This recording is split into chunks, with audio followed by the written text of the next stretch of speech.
Ora bem, para nós termos uma ideia do que é o X79, temos que pensar em alguns conceitos primeiro. E desses conceitos faz parte a luz. O Miguel já referiu os infravermelhos e o que acontece é que nós eh, temos luz infravermelha a ser permanentemente emitida pela nossa pele. O infravermelho não é visível ao olho humano, mas ela está lá e com dispositivos de visão noturna nós conseguimos ver não o contorno da pele, mas o contorno da luz que a pele emite. Este conceito é muito importante. E o outro, de que nós somos influenciados pela luz, também é importante. E a prova, eu costumo dar este exemplo, a prova disso é que quando nos pomos ao sol a determinadas horas do dia, em que o sol emite os raios ultravioletas de gama B, B de bata, o nosso, portanto, os níveis da nossa vitamina D em circulação no sangue aumentam. E isto é prova de uma alteração bioquímica provocada por luz. A partir daqui, nós vamos ter que perceber, do ponto de vista bioquímico, o que é que está aqui implicado. E o peptídeo, do que o Miguel falou também, é efetivamente uma molécula muito pequena que, por ser tão pequena, tem uma cadeia de 3 aminoácidos, glicil, histidilo, lisina. Por ser muito pequeno, ele navega, vamos dizer assim, movimenta-se com muita velocidade nos espaços extracelulares. Então, ele só dura uma hora no organismo, mas atinge os receptores celulares com muita facilidade. Isso dá-lhe uma eficácia muito grande nas ações que lhe são atribuídas. E essas ações são de uma amplitude enorme, por vezes inacreditável. Devo-vos dizer que quando eu abordei pelas primeiras vezes a tecnologia que aqui está envolvida, eu fiquei um pouco cético, porque não conhecia muito bem a ação do GHK-Cu, deste peptídeo. Só depois, quando comecei a debruçar-me sobre isto, é que eu comecei a compreender que tínhamos na mão qualquer coisa de extraordinário. Tecnologia de fotobiomodulação, que eu já explico o que é, e tecnologia de reativação de células estaminais. Então, este peptídeo GHK-Cu faz uma ação, ou tem uma ação, como eu vos disse, muito ampla. E muito ampla porque ele influencia o nosso sono, influencia a nossa energia, influencia a cicatrização das feridas, tem ação anti-inflamatória, tem múltiplas ações anticancerígenas, tem uma capacidade de aumentar a performance desportiva, de melhorar a recuperação do esforço físico. Agora, se olharem para o vosso ecrã, tem aí mais algumas ideias de coisas, numa pequena parte das coisas que nós conseguimos verificar a influência do X39. Ou seja, nós estamos ainda a falar do peptídeo. O peptídeo é a base do X39 e, portanto, aquilo que eu vou dizer em relação a ações são do peptídeo. Alívio rápido da dor, redução da inflamação, já abordámos isso, melhoria rápida da cicatrização, energia, vitalidade, maior clareza mental, melhor desempenho desportivo, também já falámos esta parte, recuperação após exercício mais rápida, um aumento da produção de colagênio. Isto é muito importante porque o colagênio é para o corpo humano, assim um bocadinho como o cimento é para a parede. O cimento é o que liga os tijolos. E com o colagênio passa-se uma coisa parecida. O colagênio é estruturante de todo o tecido conjuntivo. Portanto, ela é indispensável para a nossa integridade física.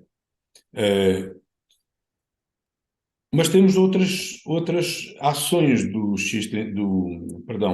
peptídeo, GHK-Cu, que são muito, muito importantes. Por exemplo, no reforço das nossas condições respiratórias.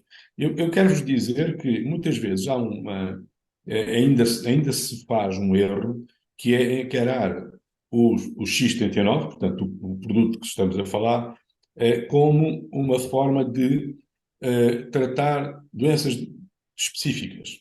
Ora, isto não se comporta como um remédio. Aliás, o remédio remedeia, não é?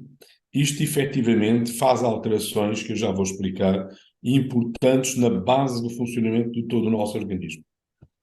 Então, o peptídeo tem essas ações que nós já falámos, e, por exemplo, uma muito importante que se tem verificado com alguma frequência na minha clínica é na DPOC, na doença pulmonar obstrutiva crónica, que tem uma ação, eu posso classificar assim, de resultado rapidíssimo, em vários casos, rapidíssimo e de grande eficácia.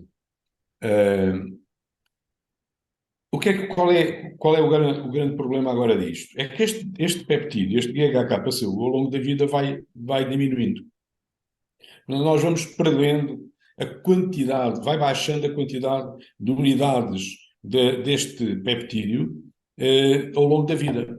Então, se vai baixando, essas ações todas que ele faz vão ficando mais frágeis. E essa é uma das razões pelas quais nós, à medida que vamos avançando na idade, vamos tendo menos capacidade para lutar contra as patologias, as condições menos boas de saúde que nós vamos vivendo.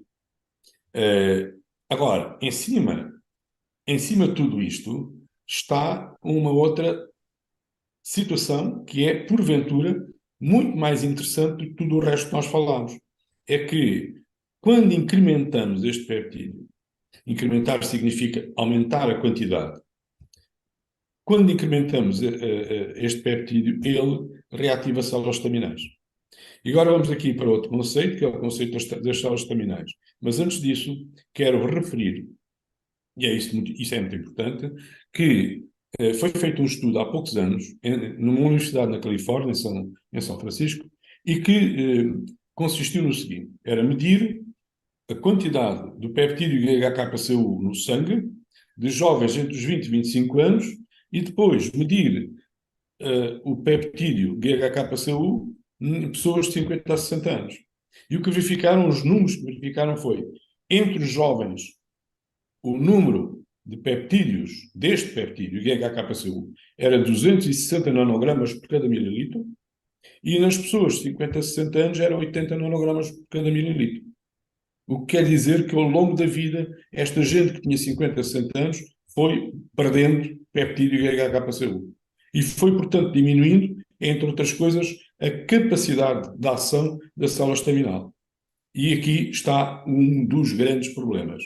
É que, à medida que o GHK-PCU vai baixando, a célula estaminal também vai perdendo a sua eficácia, vai perdendo a sua ação. E, como disse o Miguel, penso que ele disse isso, aos 20, 30 anos, 30, 35, nós vamos ter em ação apenas cerca de metade das células estaminais e aos 60 anos teremos muito pouco ou quase nada.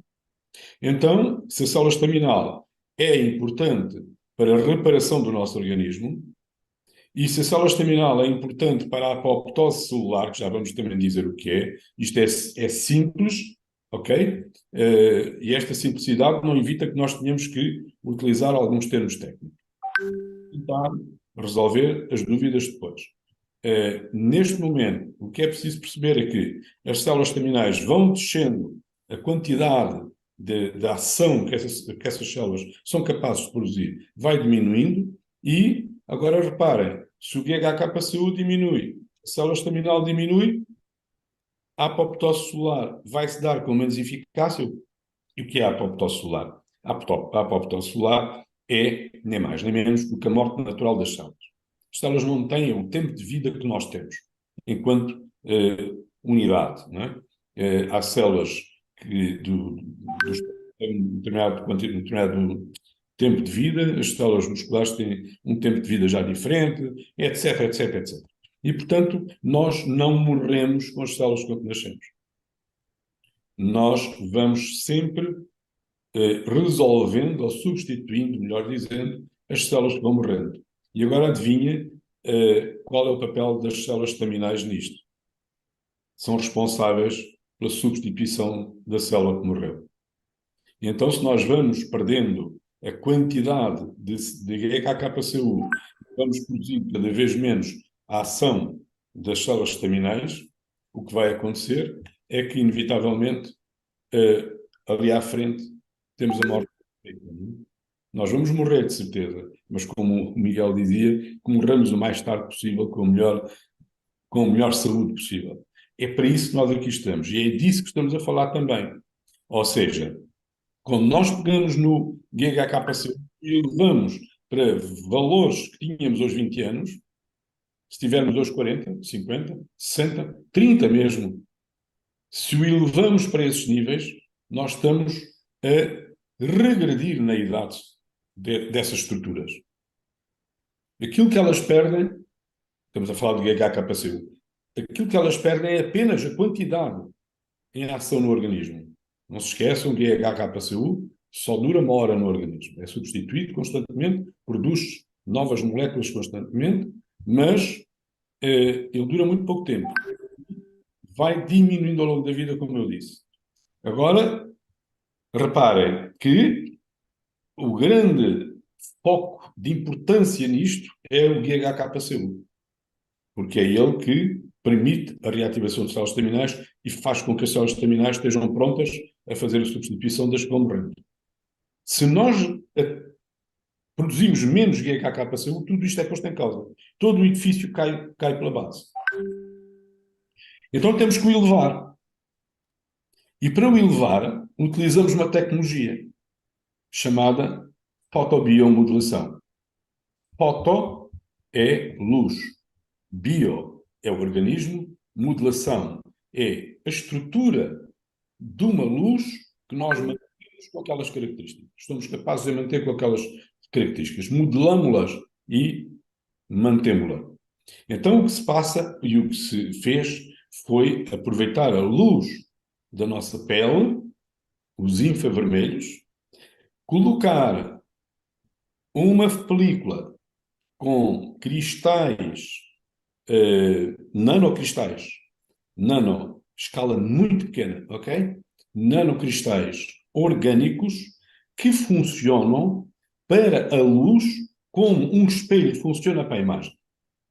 Quando nós temos um espelho à nossa frente e o espelho é liso, reflete a nossa imagem tal e qual como ela é.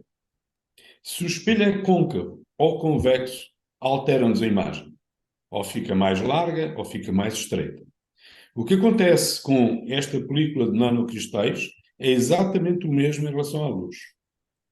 A luz que impacta na película é alterada, tal e qual como acontece à nossa imagem no espelho, é alterada, mas é alterada para uma condição, um comprimento de onda, uma frequência adequadas a uma determinada função, que é nem mais nem menos do que estimular os terminais nervosos. A partir daí, vai informação para o sistema nervoso central, para o nosso cérebro, que, entre aspas, manda aumentar a produção de GHKCU. E isto é complexo, parece complexo, mas é de uma extrema simplicidade. O que é complexo o que foi complexo foi ter lá chegado. Nomeadamente o aproveitamento da luz do corpo para fazer isto. Eu trabalho com fototerapia, mas a fonte de luz é sempre uma fonte exterior. Normalmente são lasers, que nós depois manobramos com laser de baixa intensidade, manobramos de uma determinada forma. E o que se fez aqui, o Dr. David Schmidt fez, é qualquer coisa que era impensável neste momento. Aproveitar a luz do corpo, a luz que a pele emite, e transformá-la com uma película numa película de nanocristais, de modo que produzisse uma característica de luz que aumentasse o peptídeo GHKCU. E isto é o X39.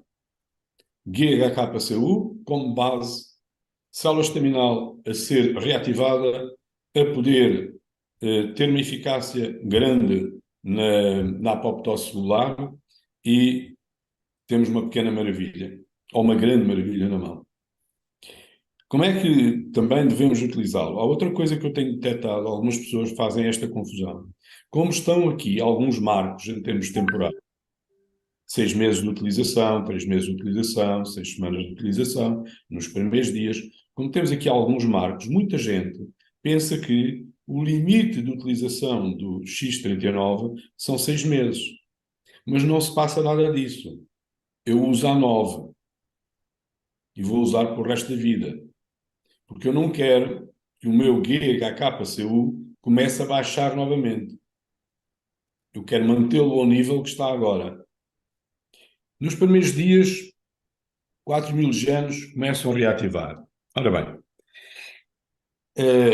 esta é talvez a razão pela qual, não vamos aqui aprofundar isso, mas esta é talvez a razão pela qual nós temos uma ação tão diversificada por parte do X39.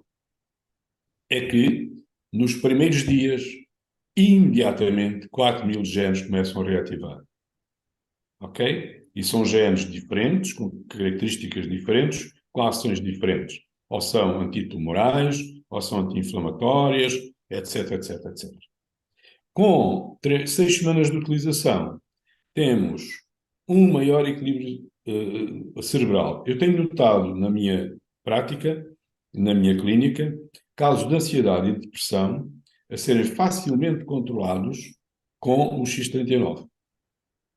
E mesmo entre os adolescentes, que é um problema que temos neste momento, um problema crescente, que é a ansiedade e a depressão está a aumentar nessa faixa de idades. Com 3 meses de utilização, o aumento da produção de colagênio. Já falámos disso, colagênio e a importância que o colagênio tem, e esta diminuição de rugas, crescimento de cabelo, tem a ver exatamente com isso, com o facto de estarmos a produzir mais colagênio. O aumento da integridade do sistema esquelético e muscular, eu também falei nele já, era parecido com o cimento na parede, não é? O colagênio no nosso corpo faz um papel que é parecido com o do cimento numa parede de cimento e de tijolo. Portanto, assegura a estrutura.